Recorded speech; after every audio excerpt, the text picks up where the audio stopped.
Ayan, hello guys. So, papunta na naman tayo ngayon sa isang mall kung saan ipapacheck natin ang ating health sa ating teeth. So, sa dental clinic tayo pupunta. So, abangan nyo yan. Papunta na tayo sa Exquisite Advanced Dental Center. Hello. Welcome to Exquisite Family. May mga ganito palang eksena. Nasaan ang corona? Ito na. Welcome sa Exquisite. Maraming salamat. Kasi may mga ganito pala, nagulat naman ako. First time ko nakatanggap ng booking na ganito. Ayan, galing sa Exquisite. Nagaling pa sa Exquisite. Ayan.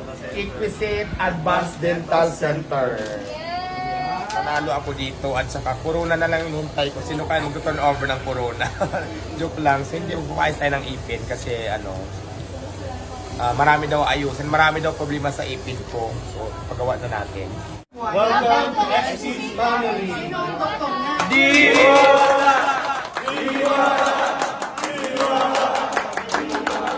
Bali, check natin yung ngipin ni Diwata kung anong pwedeng gawin.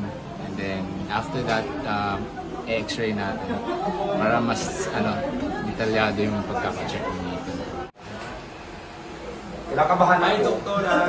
So, dito po tayo for move forward. So, eto po dito nyo pilalapag yung chin. Then, ito po ibabike nyo. Dito po kayo magbabike ha. Bawat hindi po dito sa ibabaw. Dito lang po sa baba. Anong bite? Hanggating? Nakagaling. Okay, sa taas. Ito po yung merong Ito. Tapos, angat natin po. Okay, napagang chin. Tapos kagat. Kagat. Yan. Komportable mo ba? Yan. Hawak mo dito, dalawang kamay. Yan. So, hindi mo nakakangalay. Komportable po. Okay. Ano lang po ito ha, 14 seconds lang, mabilis lang to. So, relax lang po kayo. Relax lang po. Sige, sir. Okay, we're done. Then, ito na ito sa may dental chair para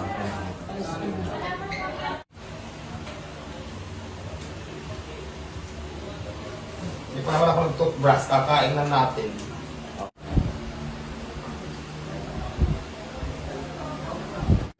Okay, bali, nilinisan natin ngayon si Diwata yung ngipin, nilinisan natin.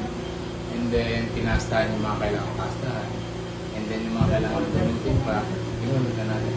After that, gagawin natin siya ng bagong dentures para mas maganda yung ngipin niya. Gaganda na ako. Malapit Yes. na abangan niya. Sorry.